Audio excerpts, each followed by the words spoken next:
Hey, what's up? I'm Phil, and I today am going to be reading out loud for some reason, really just for fun. But what we're reading today is Programming Massively Parallel Processors, PMPP. And so I've worked through the first 6 chapters. And I wanted to take some time to understand what reduction is. And now we'll flip to add. Oh. We'll flip to add. This is my setup. But now my iPad's view. So far I've read and done the exercises of this, 1, 2, 3, 4, 5, and 6. And I'm interested in reduction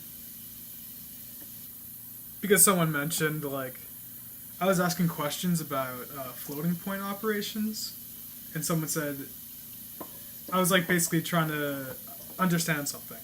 So I was like, why isn't this like this? And someone was like, because it doesn't matter. The slow part is in the reduction. And I was like, oh, okay. What's reduction? So I think I might have some idea. I came across it before. It's my cat, Cairo. Gotta say hi to Cairo. Say hi, Cairo. And there's Kyoto. So they might get in our way. But it's kind of fun when they get in our way. So it's fun. Come here. So, looking at this organization of the book, it looks like it's not a hard requirement, but just reading up here,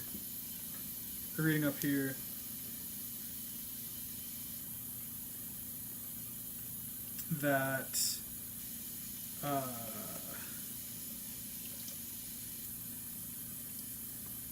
so chapter 9, in the previous edition, they applied thread coarsening from the start and combined the privatization and optimization with the use of shared memory. And then this edition, it was rewritten to follow a more incremental approach, and the initial implementation is now presented doesn't apply coarsening, and they're distinguished as two separate operations. The former aiming at reducing content of atomics, and the latter aimed at reducing access latency. Thread coarsening is applied after privatization, since one major benefit of coarsening is to reduce the number of private copies committed to the public copy. The new organization of the chapter is more consistent with a systematic and incremental approach to performance optimization that is followed throughout the book. We also moved the chapter to precede the chapters on reduction and scan patterns in order to introduce atomic operations sooner, since they are used in multi-block reduction and single-pass kernels. I'm just going to reread that. To precede the chapters on the reduction and scan patterns in order to introduce atomic operations sooner, since they're used in multi-block reduction and single-pass scan kernels. Okay, sorry, just for myself. Okay, so one thing I want to do is, since this is a live thing, why not allow people to join? Hey, we have one viewer. Okay, so one major problem I'm realizing as I see that we have a viewer is that I can't see the chat. So maybe that's not so bad. Actually, this is not happening. Maybe it's not so bad if I can't see the chat. Hey, we have one otherwise viewer. I might just end up getting distracted anyways. But whatever. But anyways, I'm just going to allow people to jump in.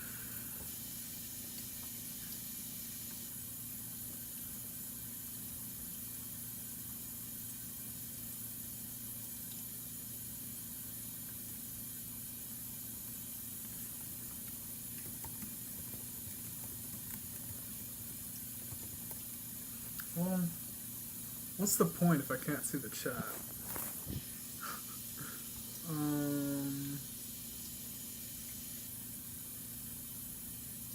Is there a way for me to see the chat?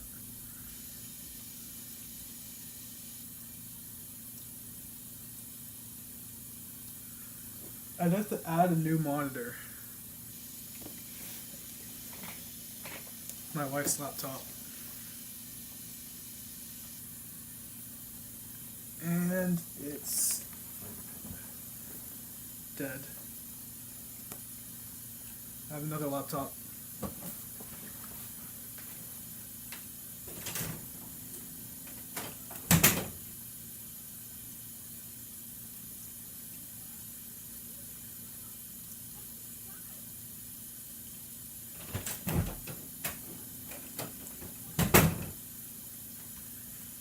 Alright. Pulling out this laptop literally just to read chat. This is why this is pointless. Right.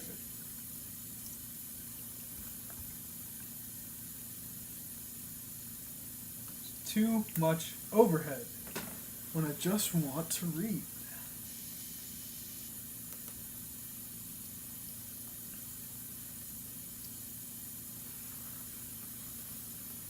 Okay.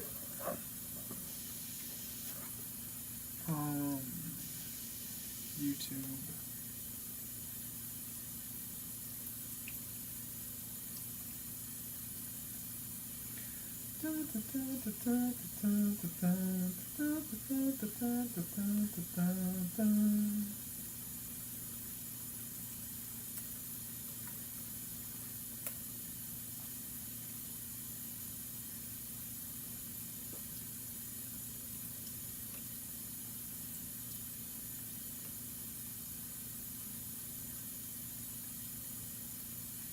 Okay.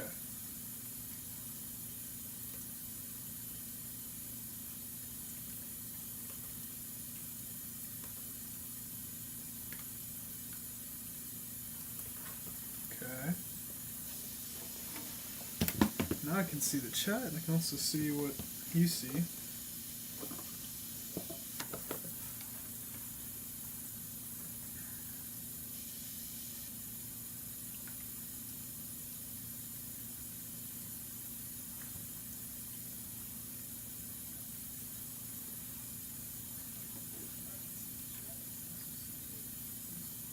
Am I that quiet?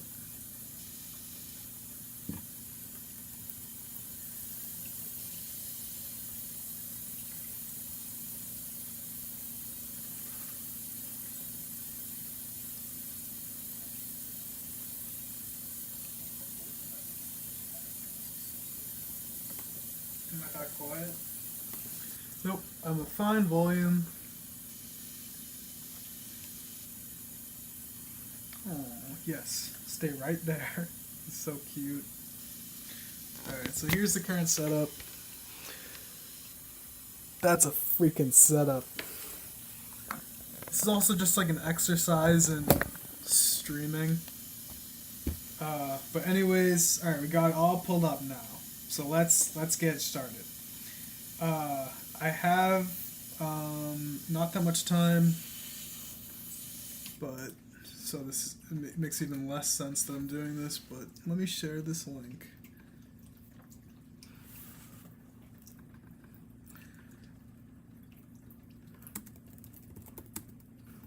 I'll do it in PMPP.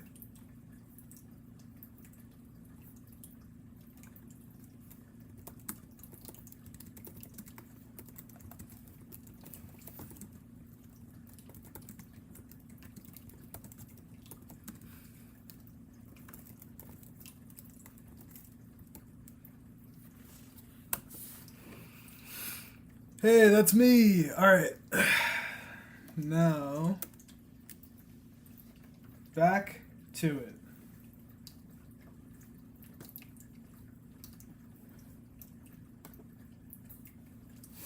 Alright, let's get it going.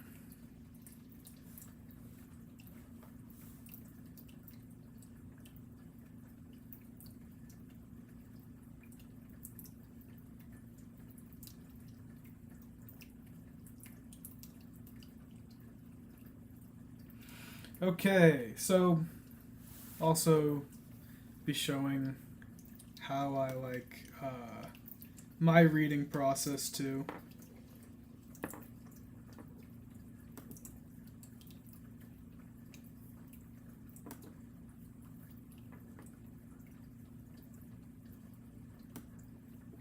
Just queuing up.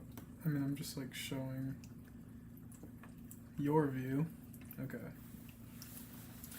So, my reading process is I read in passes. So the first pass is actually just like literally reading the table of contents. So parallel histogram, an introduction to atomic operations and privatization. Okay, so we have the background, atomic operations, and a basic histogram kernel, latency and throughput of atomic operations, privatization, coarsening, aggregation, and a summary, and exercises. And I have basically an hour and a half before I have to go run to work, unfortunately. But yeah, so let's keep going. Alright. The parallel computation patterns that we've presented so far allow the task of computing each output element to be exclusively assigned to or owned by a thread. Therefore, these patterns are amenable to the owner computes rule, in which every thread can write into its designated output elements without any concern about interference from other threads. This chapter introduces the parallel histogram computation pattern, in which each output element can be potentially updated by any thread.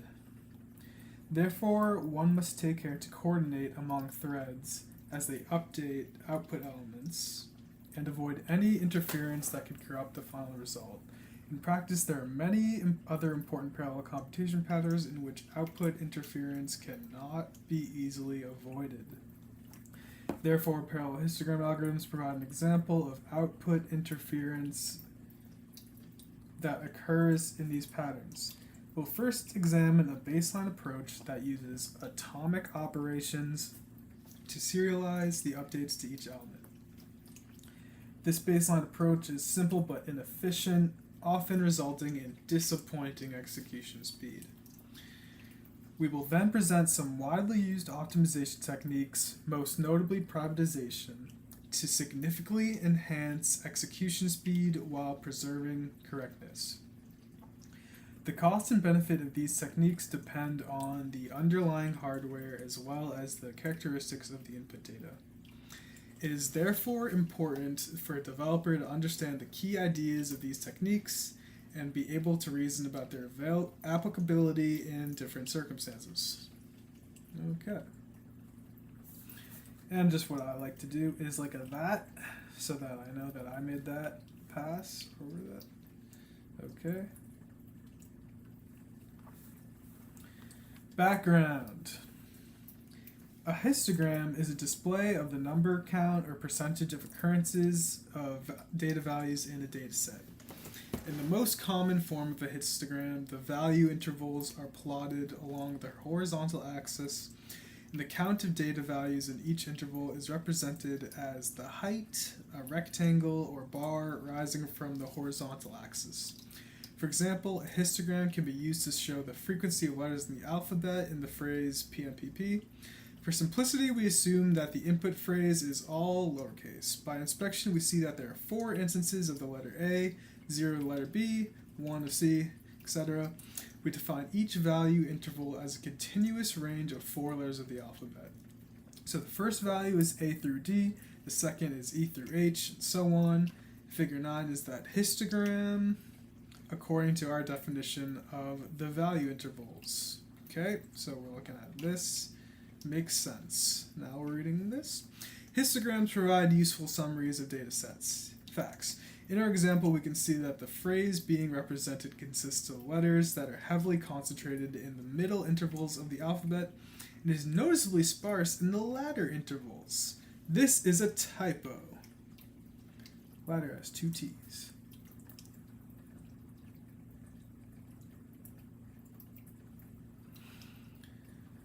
The shape of the histogram is sometimes referred to as a feature of the dataset and provides a quick way to determine whether there are significant phenomena in the dataset. Okay. Feature overloaded term. For example, the shape of the histogram of the purchase categories and locations of a credit card account. For example, the shape of a histogram of the purchase categories and the locations of a credit card account can be used to detect fraudulent usage. Okay. Oh, okay, so it is a feature in the other sense. When the shape of the histogram deviates significantly from the norm, as in what's expected, the system raises a flag of potential concern. Many application domains rely on histograms to summarize data sets for data analysis. Such area is computer vision. Histogram matching. Histograms are of different types of object images, such as faces versus cars, and to exhibit different shapes. For example, one can plot the histogram of pixel luminous values in an image or an area image. Such a histogram of the sky on a sunny day might have only a small number of very tall bars in the high value intervals of the luminous spectrum. By dividing an image into sub-areas and analyzing the histograms for these sub-areas, one can quickly identify the interesting sub-areas of an image that potentially contain objects of interest. Yeah, so that's a very naive computer vision approach to doing that. The process of computing, now we use YOLO. The process of computing histograms of image sub-areas is an important approach to feature extraction in computer vision, in which the features refer to patterns of interest in images. In practice, whenever there's a large volume of data that needs to be analyzed to distill interesting events, histograms are likely used as a foundational computation. And just to correct myself, I guess sometimes naive approaches are better than a deep learning approach such as YOLO. Okay, credit card, foundational computation. Credit card fraudulence detection and computer vision obviously meets this description. Other application domains with such needs include speech recognition, website purchase recommendations, and scientific data analysis, such as correlating heavenly object movements in astrophysics. I'm like, heavenly? What? Histograms can be easily computed in a sequential manner.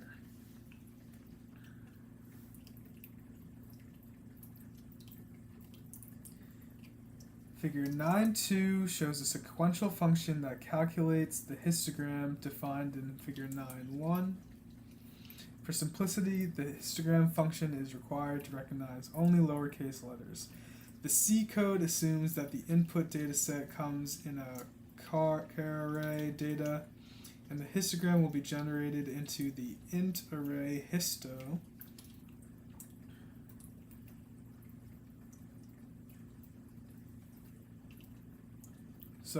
So 9.2 is the code for 9.1. So the code assumes that the input data set comes in a char array.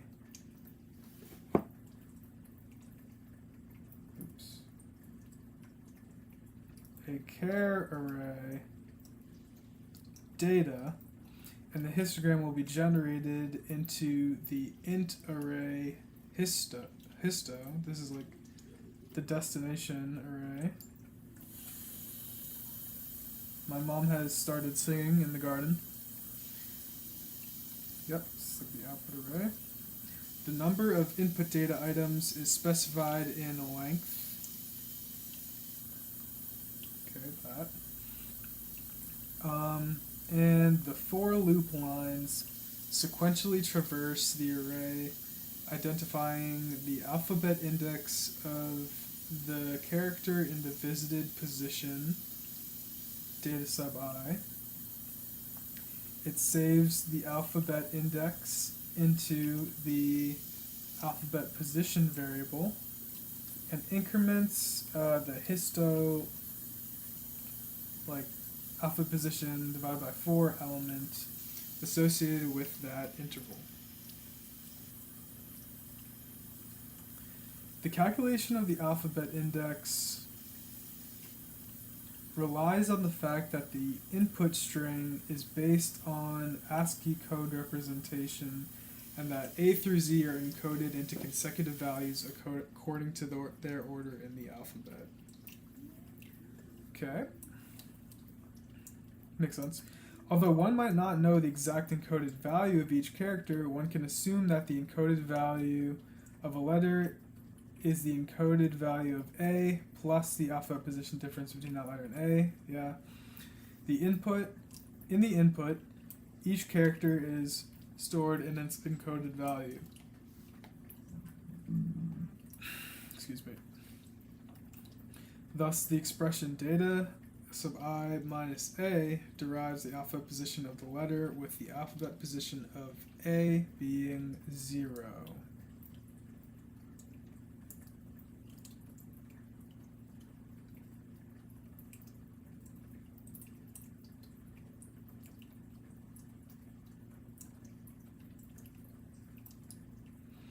So that if the position value is greater than or equal to 0 and less than 26, the data character is indeed a lowercase alphabet letter.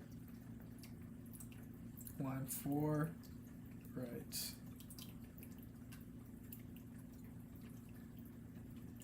Okay, makes sense. Keep in mind that we defined the intervals such that each interval contains 4 alphabet letters. So that's why the interval index for each letter is the alphabet position value divided by 4. We use the interval index to increment the appropriate histo array element. And then the C code is quite simple and efficient. The computational complexity is O of n, where n is the number of input data elements.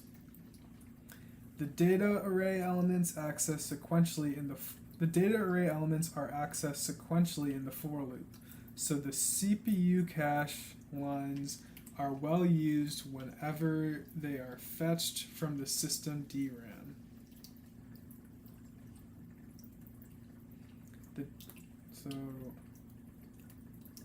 So let's just remember, we're in C world right now.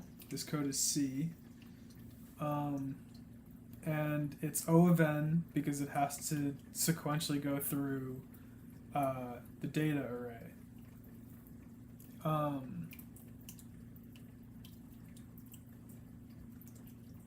So, yeah. Simple and efficient. O of n. And then the data array elements are accessed sequentially in the for loop, so the CPU cache lines are well used whenever they are fetched from the system DRAM. So wait, that's what I'm trying to understand. So they're accessed sequentially, so the CPU cache lines are well used whenever they're fetched from the system DRAM.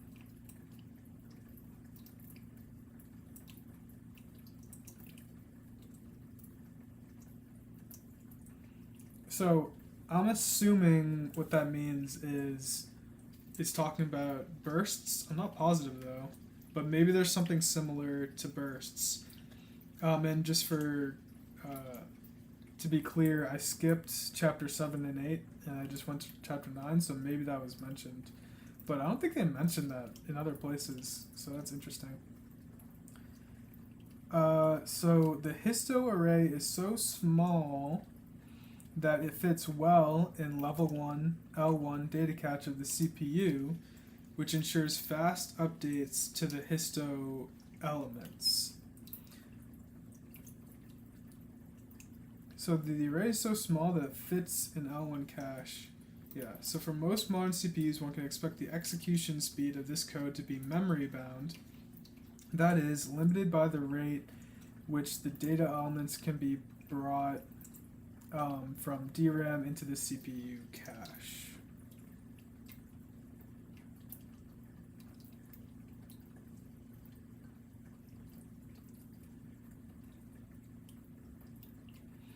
I'm a little confused what it means by fast updates. It means... Oh, that's so interesting. So I guess it means like when it's updating values in histo, I guess it just like it's only working in cache after it's like compiled. Okay. I think that's what it's saying. So atomic operations in a basic histogram kernel. The most straightforward approach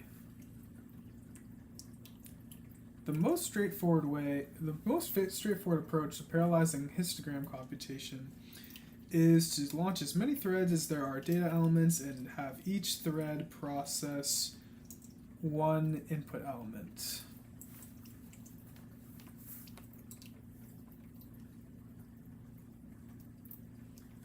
Set an alarm for 1:55. Okay, thank you.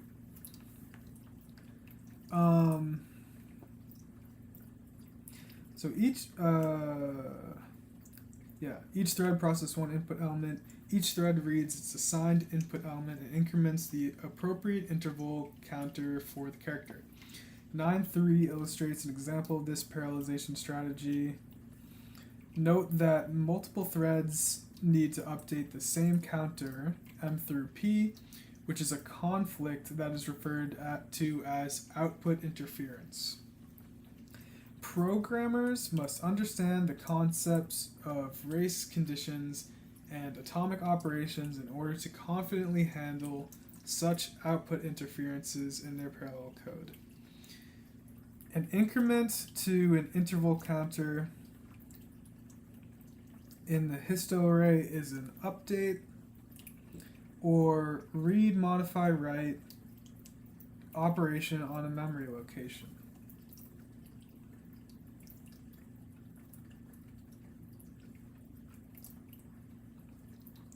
The operation involves reading from the memory location, read, adding 1 to the original value, modify, and writing the new value back to memory location, write. Read, modify, write is a frequently used operation for coordinating collaborative activities.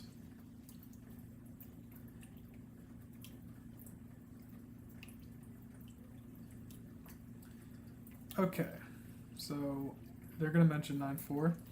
For example, when we make a flight reservation in an airline, we bring up the seat map and look for available seats, read.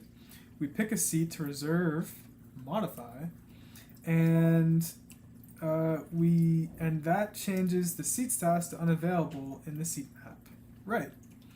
A bad potential scenario can happen as follows. 2 customers simultaneously bring up seat map of the same flight. Both customers pick the same seat, say 9C, and both customers change the status of the seat to unavailable. After the sequence, both think they have seat 9C. We can imagine that they will have an unpleasant situation where they both board the flight and find out that one of them can't take the reserved seat. Believe it or not, such unpleasant situations happen in real life because of flaws in airline reservation software. I think that's happened to me. For another example, some stores allow customers to wait for service without standing in line. They ask each customer to take a number from one of the kiosks. There is a display that shows the number that will be served next. When a service agent becomes available, the agent asks the customer to present the ticket that matches the number, verifies the ticket, and updates the display number to the next higher number. Ideally, all customers will be served an order which they enter the store. An undesirable outcome would be that two customers simultaneously sign in at two kiosks and both receive tickets with the same number. When a service agent calls for that number, both customers expect to be the one who should receive service. In both examples, undesirable outcomes are caused by a phenomenon called read, modify, write race condition, in which the outcome of two or more simultaneous update operations varies depending on the relative timing of the operations that are involved. And let's note that this is similar but not the same as right after read race condition in chapter 10, which we'll look at next, reduction and minimizing divergence, when we will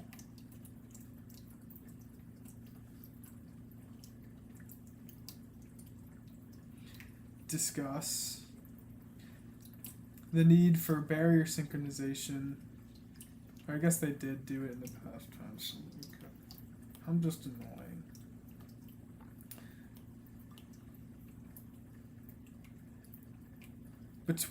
Alright, so, sorry. When we discuss the need for a barrier synchronization between reads from and writes to the XY array in each iteration of the cog-stone scan kernel. Little teaser there. So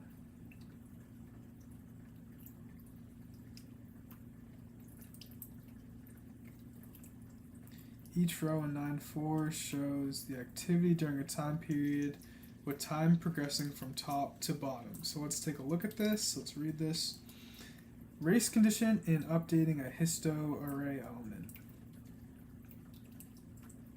A, one possible interleaving of instructions, and B is another possible. So here's time.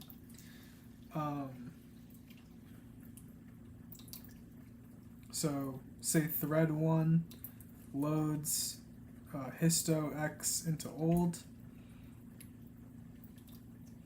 and then new gets old plus 1, and then histo sub x gets new. But then here's another possible thing that could happen, all based on scheduler.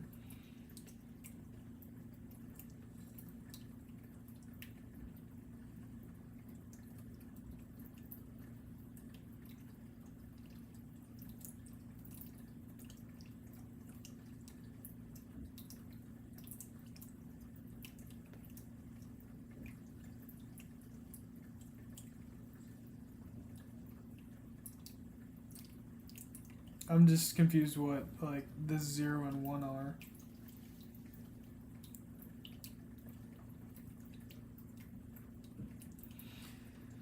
Anyways, yeah, I get it. It's that, like, you know, shit gets messed up when multiple threads could be updating the same things. Almost get it, whatever. Alright, so 9.4a, I guess it explains more.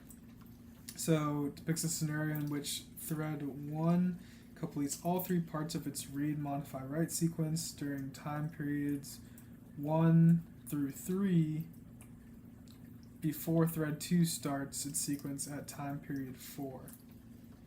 The value in parentheses in front of each operation shows the value being written into the destination. Oh, okay. Assuming that the value was initially 0. In this scenario, the value of histo x asterisk is 2. Exactly what one would expect. That is, both threads successfully incremented histo sub x. The element value starts with 0, becomes 2 after the operation is complete.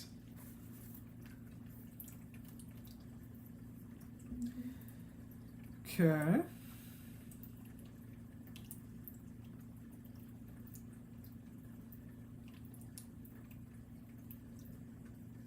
Yeah, moving along. Yeah, we see. I'm so tempted to just skip forward. Okay. I didn't even read this how I said I was going to read this. I was like, I read in passes, and then I proceed to not read in passes. But this is what I normally do when I read. It's like I read through the outline, and then I do this. I literally do this.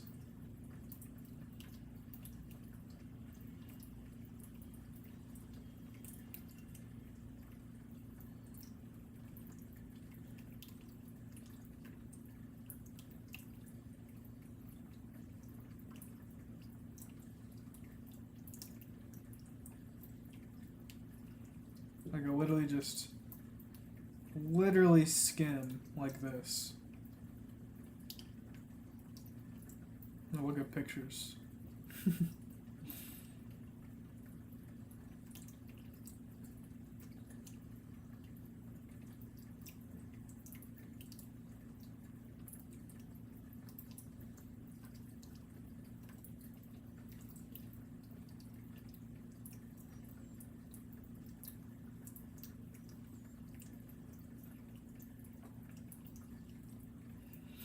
And then after I do that, then I read the summary. So computing histograms is important for analyzing large data sets. It also represents an important class of parallel computation patterns in which the output location of each thread is data dependent, which makes it infeasible to apply the owner computes rule. It is therefore a natural vehicle for introducing the concept of read, modify, write race conditions and the practical use of atomic operations that ensure the integrity of concurrent read, modify, write operations to the same memory location. Unfortunately, as we explained in this chapter, atomic operations have much lower throughput than simpler memory read or write operations, because their throughput is approximately the inverse of 2 times the memory latency. Thus, in the presence of heavy contention, histogram computation can have surprisingly low computation throughput. Privatization is introduced as an important optimization technique that systematically reduces contention and can further enable the use of shared memory, which supports low latency and thus higher throughput.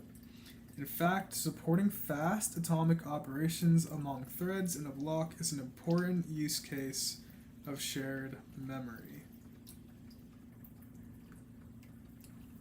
Coarsening was also applied to reduce the number of private copies that need to be merged, and different coarsening strategies that use contiguous partitioning and interleaved partitioning were compared. And then finally, for datasets that cause heavy contention, aggregation can also lead to significantly higher execution speed. Okay. And now, then I sort of make it like a little checklist where I go through a little more like I did. Well, I guess first I'd see like, all right, is there anything I really want to like read?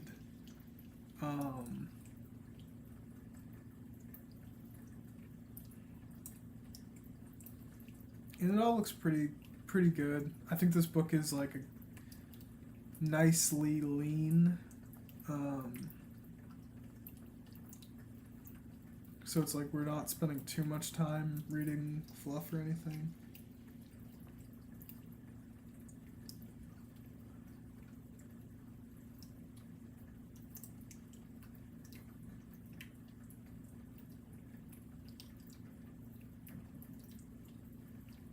Okay, so we can continue.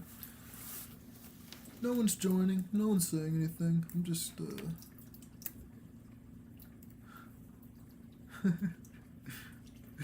yeah. Alright. Okay, anyways, here we go.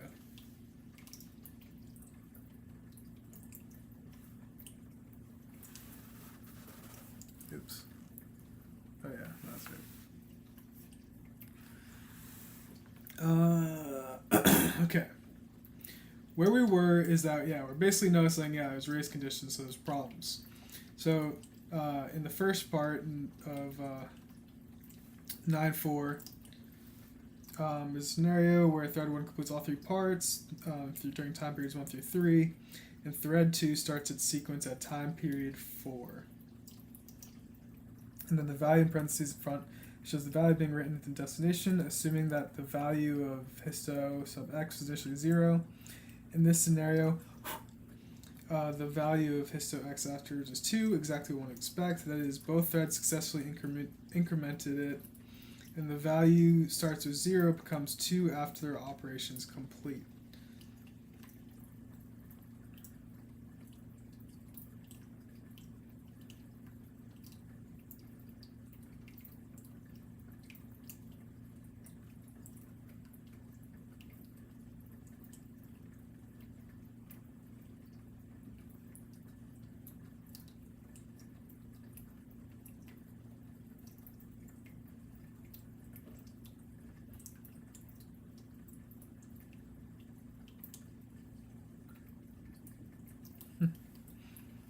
Sometimes I just gotta stop talking to actually use my brain for a sec. So I was just checking what I was doing just now. I was like, wait, are these variables? No, it's literally just saying like, we get we get what was in histo and we have it somewhere. We do the read, we do the read, we do the modify, then we do the write. And then thread 2 does the read, where it reads the modified value, does the update, and does the write. But then here's the problem. I'm going to just not even read the paragraph. I'm just going to look at it. What if thread 1 did the read, did the modify, and then thread 2 did its read of the old value, and then thread 1 does the write? Oh my god, I literally tried to explain this exact thing like in an interview, and it's like I have bad timing. It would have been so much nicer if I just read this right before the interview. Anyways, so like this thinks it incremented the value, but then this thread reads the value, increments it, then adds it to new, and then it's writing 1. So we see the problem here. It's that it both threads thought they were adding 1, but that's the problem. Yeah. Alright, no need in belaboring. And we can skip that because it's definitely what I just said. During parallel execution, threads can run in any order relative to each other.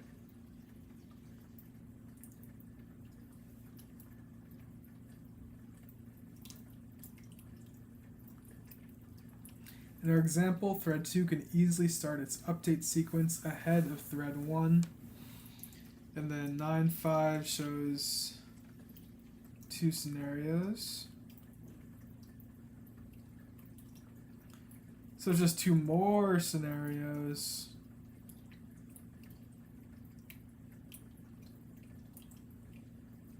Oh, it's like a different scenario. Is it just literally the same? Okay. The fact that the final value varies dependent on the relative timing of the operations that are involved indicates that there is a race condition. We can eliminate such variation by eliminating the possible interleaving of operation sequences of thread 1 thread 2. That is, we would like to allow the timings shown in 9.4a and 9.5a. Okay, we want to allow the timings of 9.4a and 9.5a while eliminating the possibilities shown in the B's. And this can be accomplished by using atomic operations. Okay, and yep. An atomic operation on a memory location is an operation that performs a read, modify, write sequence on the memory location in such a way that no other read, modify, write sequence to the location can overlap with it. That is, the read, modify, and write parts of the operation form as an undividable unit, hence the name atomic operation. In practice, atomic operations are realized with hardware support to lock out other operations to the same location until the current operation is complete. Such support eliminates the possibility depicted in figures 9.4 and 9.5b, since the trailing thread cannot start its update sequence until the leading thread completed its. It is important to remember that atomic operations do not enforce any particular execution order between threads. In our example, both orders shown in 9.4 and 9.5 are allowed by atomic operations. Yeah, see, like we got one operation here, one operation there. Same over up here.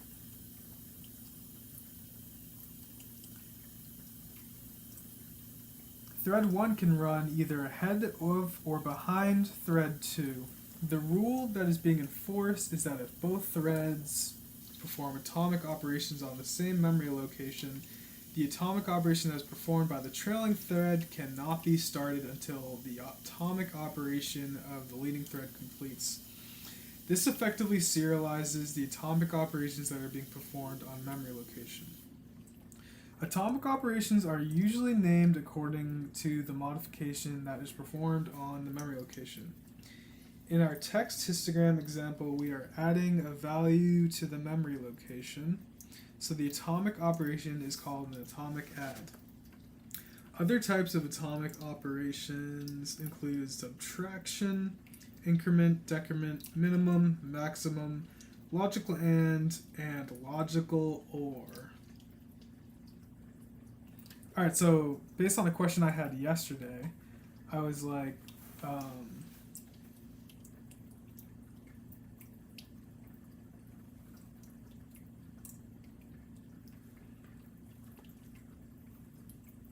I think I was basically this. Is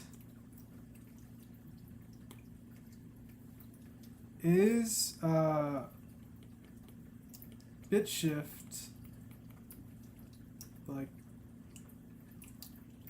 an atomic operation?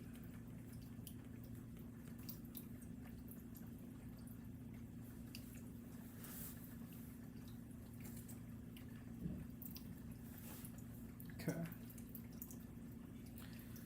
A CUDA kernel can perform an atomic add operation on a memory location through a function call, atomic add, with a point, with the address of it and value. A pointer, excuse me. So, the atomic add function is an intrinsic function. See the sidebar intrinsic functions. That is compiled into a hardware atomic operation instruction.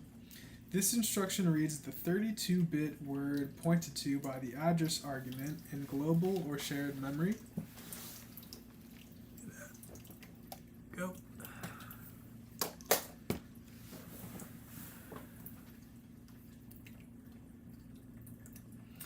Adds val to the old content and stores the result back to memory in the same address. And I'm assuming by memory they mean cache here. CPU cache. I don't know. I got me a little confused. Ignore me.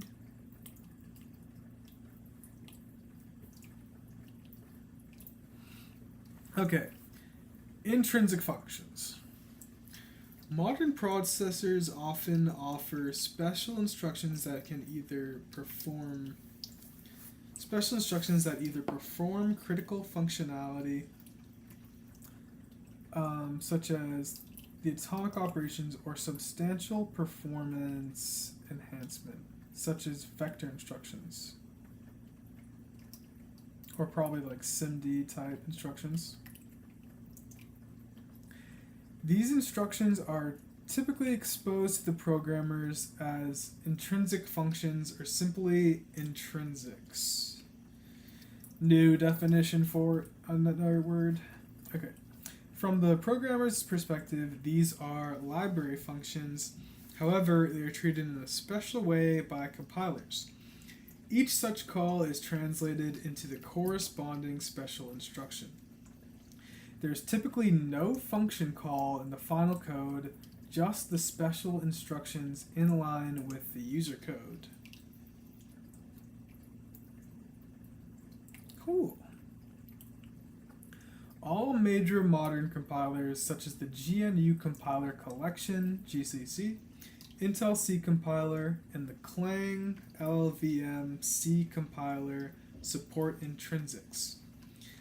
Figure 6.9 shows a CUDA kernel that performs parallel histogram computation. The code is similar to the sequential code in Figure 9.2 with two key distinctions. The first distinction is that the loop over input elements is replaced with a thread index calculation, line 2, and boundary check, line 3, to assign a thread to each input element.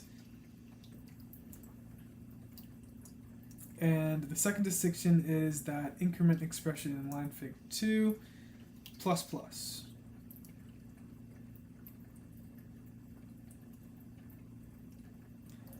This line of code becomes an atomic add. The address of the location to be updated is the first argument here. Oh, okay, so they're saying this expression becomes the atomic add instruction. I kind of misread that, which would have been a pretty bad misread. So the loop is replaced by using the thread index, and then the plus plus is replaced with atomic add. The address of the location to be updated is the first argument, and the value to be added is the second argument. So any simultaneous updated are properly serialized. Okay, and now let's just read through the actual thing. Read through the actual CUDA code here.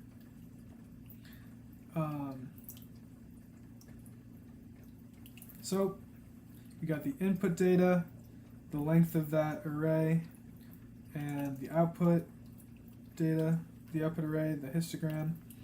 So we get the thread index, and then if it's within the length of like that string,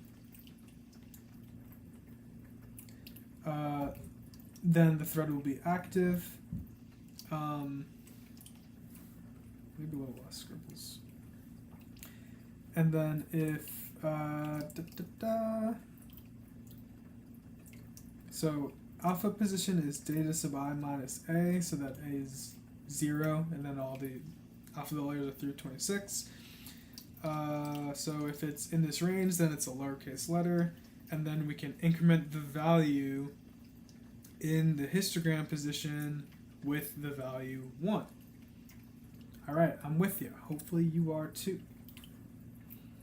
Alright. Latency and throughput of atomic operations. The atomic operation that is used in kernel of 9.6. Let me just make my skim pass through this again. So latency and throughput of atomic operations. We're getting meaty. And I'm noticing we have 1 hour on the clock. 1 hour, and we have 1, 2, 3, 4 subsections left with 1 hour. Alright, so I'm not going to put any hard time requirements. Maybe we'll finish, maybe we won't. We probably won't finish, but 4 subsections in 1 hour, 20 minutes per section. We'll try. And then we have less than an hour. We have 55 minutes, so a little less than 20 minutes per section. Can we do it? Let's see. So I want to finish, oh my god, 15 minutes per section. A little less than 50, so like 13 minutes per subsection. Can we do it? Let's see. This is a short one, so we care about actually understanding that. But anyways.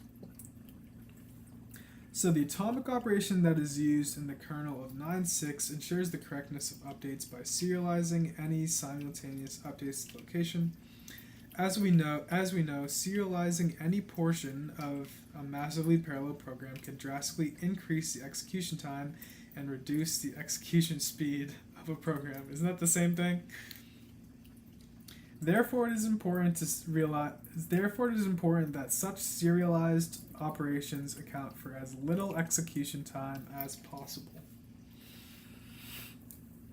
As you learned in Chapter 5, Memory Architecture and Data Locality, the access latency to data in DRAMs can take hundreds of clock cycles. In Chapter 4, Compute Architecture and Schedule, we learned that GPUs use zero-cycle context switching to tolerate such latency.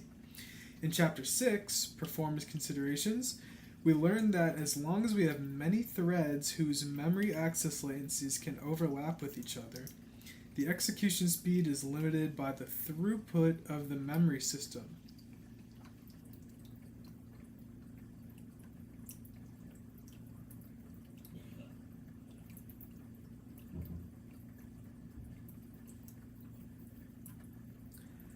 Therefore, it is important that GPUs make full use of DRAM bursts, banks, and channels to achieve high memory access throughput. It should be clear to the reader at this point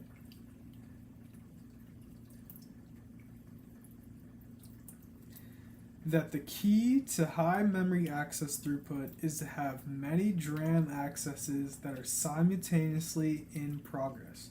Unfortunately, this strategy breaks down when many atomic operations update the same memory location. In this case, the read-modify-write sequence of a trailing thread cannot start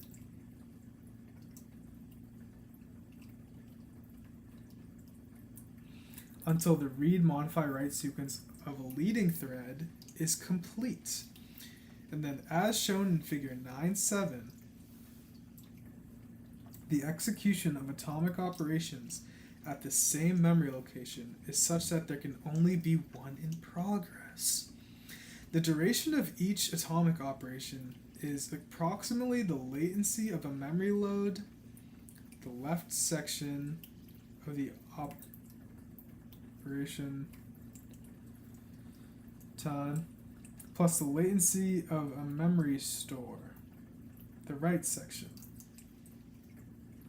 So what it's saying is that the actual increment is super short in comparison.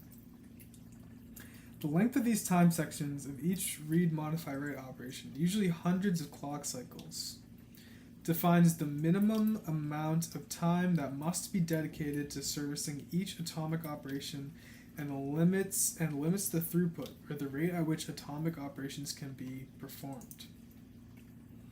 For example, assume a memory system with a 64-bit, 8-byte, double data rate DRAM interface per channel, 8 channels, 1 gigahertz clock frequency,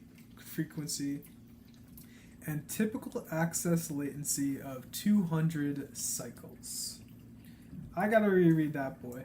So we got a memory system with 64-bit, which means 8-byte, double data rate, DRAM interface per channel, 8 channels, 1 gigahertz clock frequency, and typical access latency of 200 cycles. So by access, I believe that both of these are considered an access. I'm not positive. Let's find out. Let's find out. So.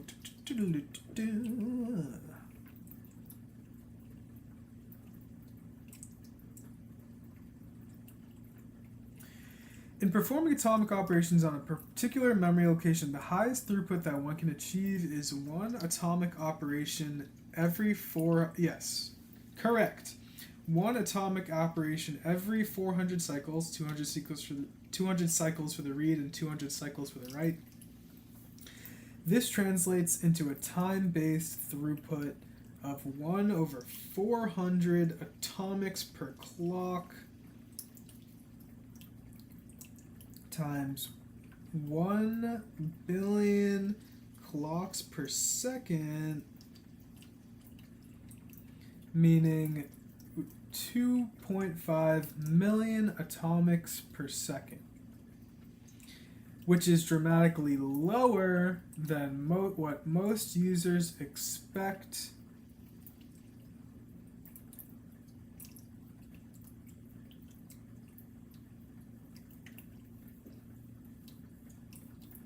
from a GPU memory system.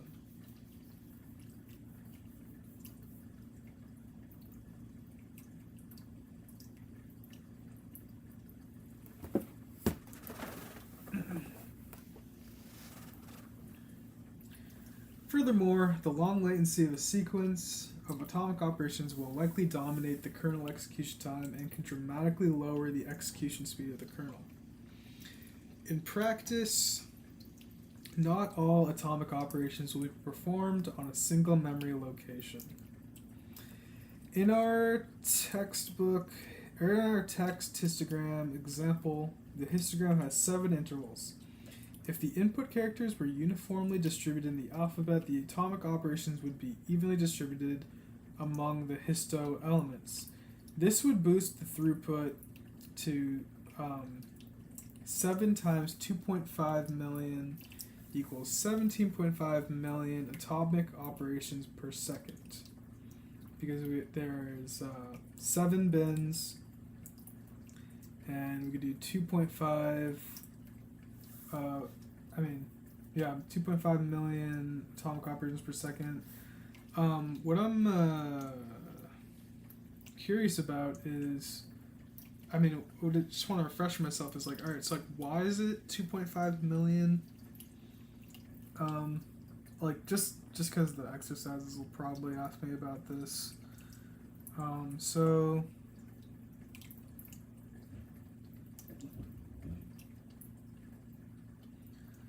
I'm looking up here again.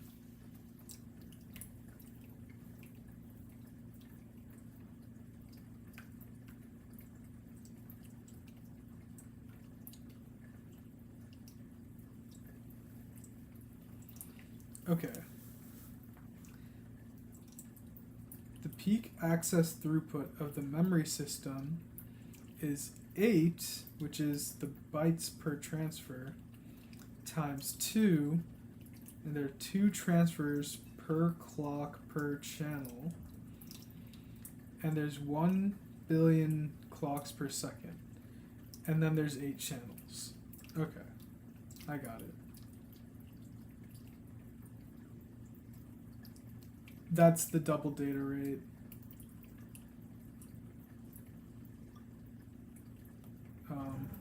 Two transfers per clock channel. 2 transfers per clock per channel.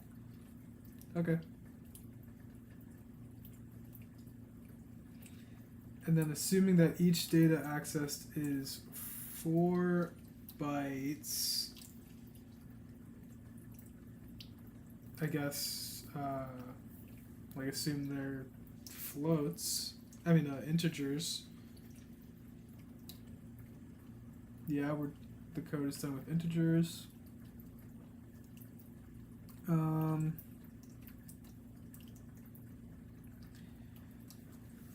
Okay, back down here. Okay, I'll just read the one under it. So, however, on one particular memory location, the highest throughput is one atomic operation every 400 cycles, because 200 for the read, 200 for the write. So time-based throughput of 1 out of 400 atomics per clock cycle, and 1 billion clocks per second. So that's why it's 2.5 million atomics per second. Alright, I'm pretty sure I'm with you. Okay. So in practice, not all atomic operations will be performed on a single memory location. So in our text histogram example, the histogram has 7 intervals. So if the characters were uniformly distributed in the alphabet, then the atomics would be evenly distributed among the histo elements. And then this would boost the throughput to 7 times 2.5 million, which is 17.5 million atomic operations per second. And in reality, the boost factor tends to be much lower than the number of intervals in the histogram, because the characters tend to have a biased distribution in the alphabet. Full circle, baby. Okay, for example, in 9.1, figure 9.1, we see that the characters in the example phrase are heavily biased towards the MP and QT intervals. The heavy contention traffic to update these intervals will likely reduce the achievable throughput to only around 28 over 10 times 2.5 million.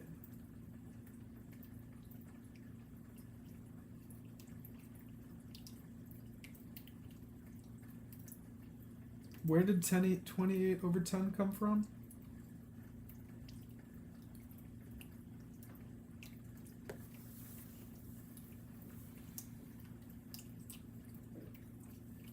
So looking at the histogram. Oh, it's because 28 is 7 times. Yeah, I'm a little confused. Why is it? It's 92 degrees outside and it's cold as hell in here, but cold is good for our brains.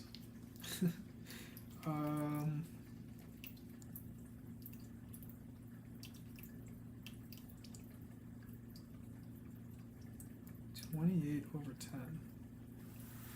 I think it's cause, let's see. Alright, I'm just gonna leave it.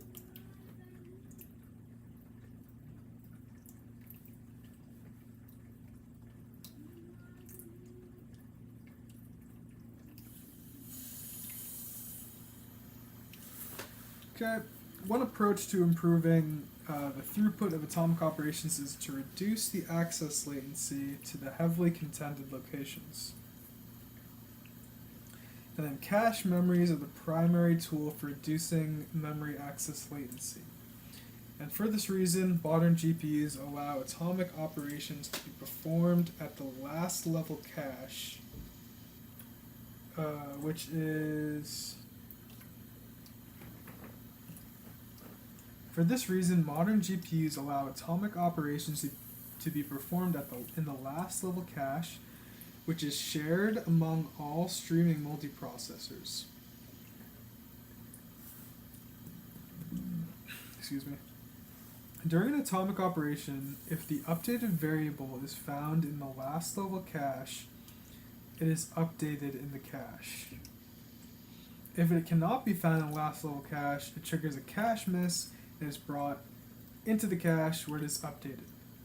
Since the variables that are updated by atomic operations tend to be heavily accessed by many threads, these variables tend to remain in the cache once they have been brought in from DRAM.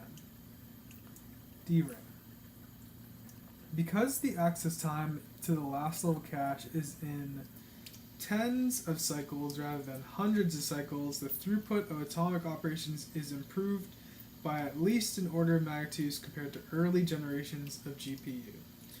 This is an important reason why most modern GPUs support atomic operations in the last level cache. Cool. So we're actually making kind of good time here.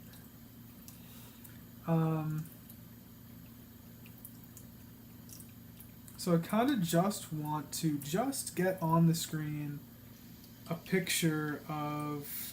Can I like bookmark this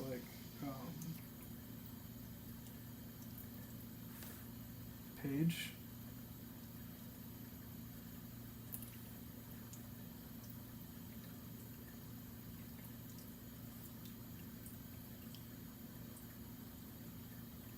Maybe I'll pull it up here. Oops, I'm so sorry. Whatever. Insert diagram of GPU SM here. Okay. Cairo, I swear to God. You know what? Cat break. Cat break. We're gonna look at the cats. Cairo. Let me hear your purr. Come on, Cairo, let me hear your purr. Oh.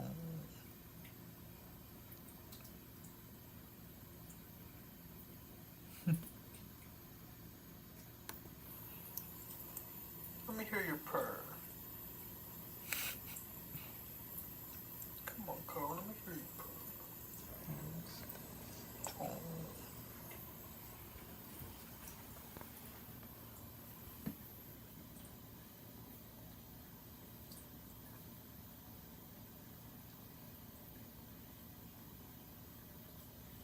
Look at Kyoto. Can I zoom in? Whoa, that's so cool. I'm rotating my phone and it's still keeping it level. I'm literally look. Can I mirror this? Look at this. Oh wait. Mirror. Look at this. This is the camera. You see what I'm saying? This is my phone camera. I was like, what? Can I zoom in? No. Oh wait, I could do this. Whatever.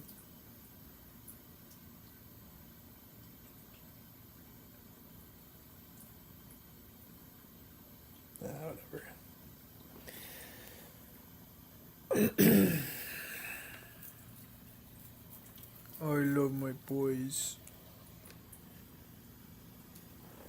Come on. They're being so good. If I unplug this, will it stop? Let's find out.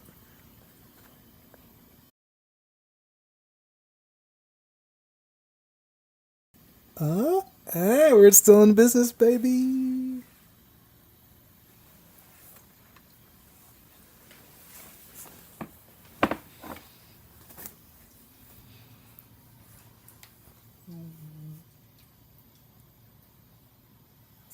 Oh, you sleepy boy.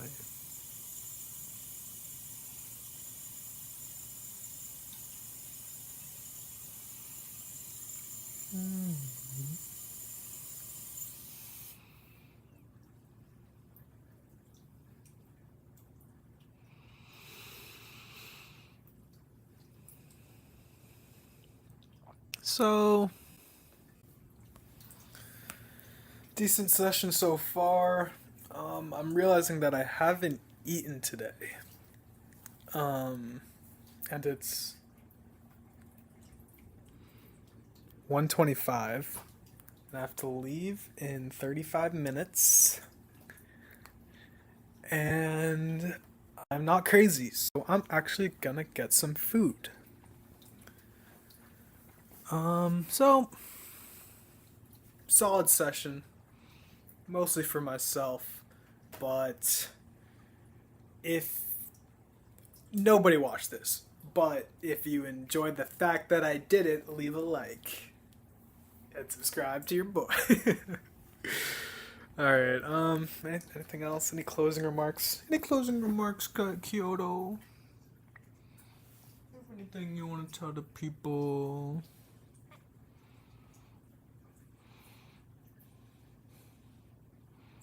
Anything you want to say to Kuda Mode?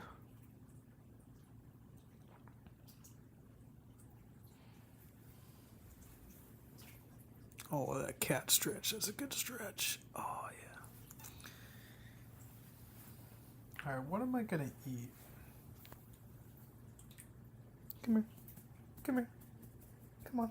Yeah, come on. Yeah.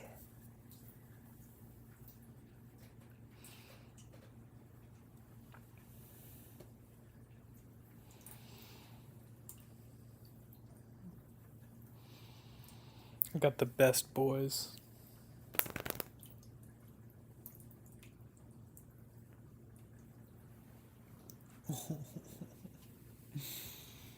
I love when they fall. They don't have claws though, but when they have claws, they can do an instant ledge grab.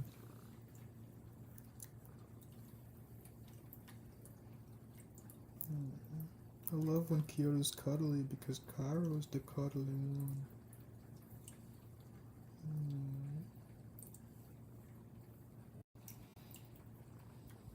Oh yeah. Oh yeah, I feel the purr. Can you hear that? Can you hear that?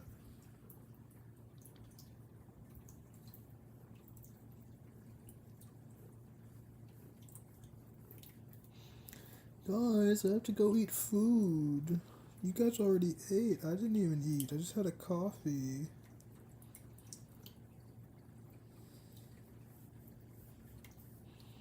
Guys.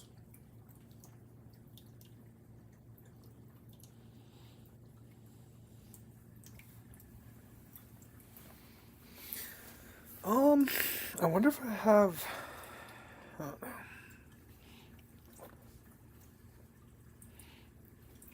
All right, that was a solid session. These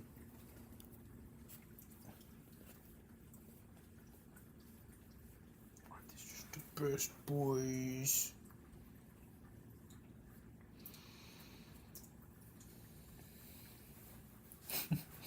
All right.